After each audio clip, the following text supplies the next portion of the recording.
तो जीजा अरे रंग भरली अपना फीजी अरे कारी में तो हमसे होली खेले आई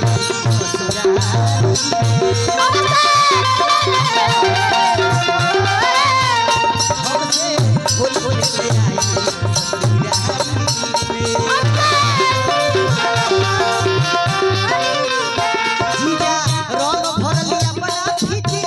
कारी में जीजा रंग भरली अपना फीजी कारी से जीजा रंग भरली अपना फीजी कारी में हमसे होली खेले आई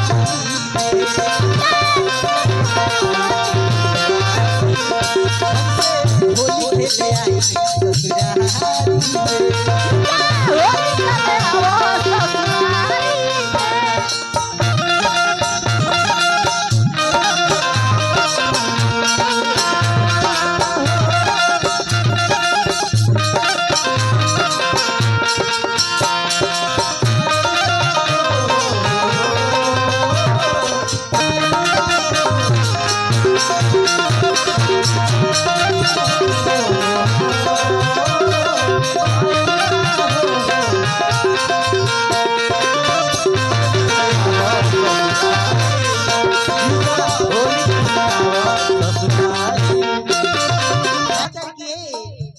हमार दू तीन जना साली रहलू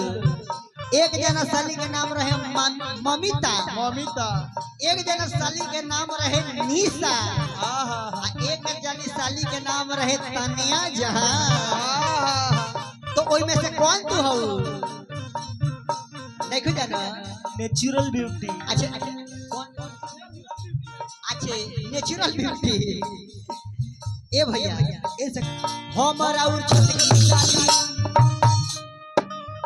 अरे तनिया बोल तनी होली के बहाने भेटा कोई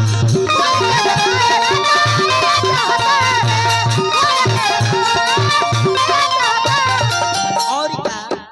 अरे हमारा और छोटकी साली अरे लभली होली के बहाने भेटा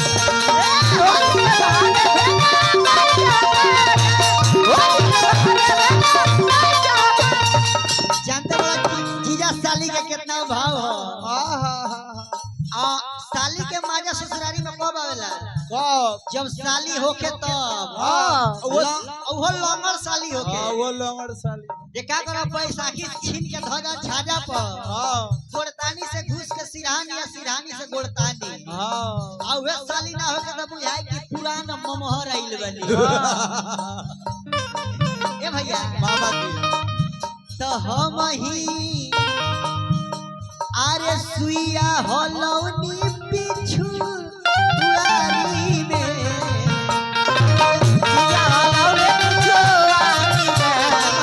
सुइया होलौनी पिछु पुरानी में होली खेले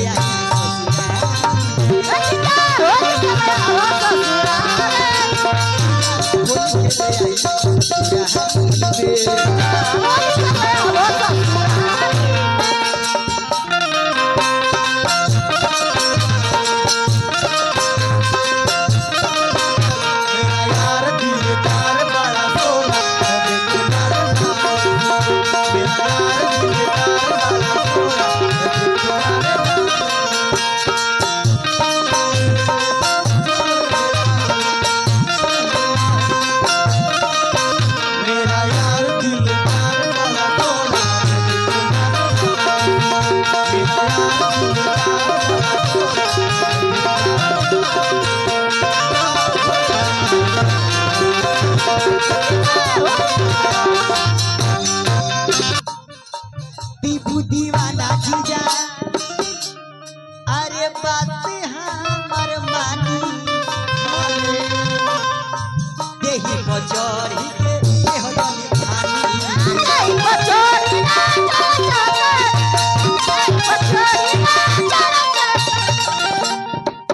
ना तो चली आए हमार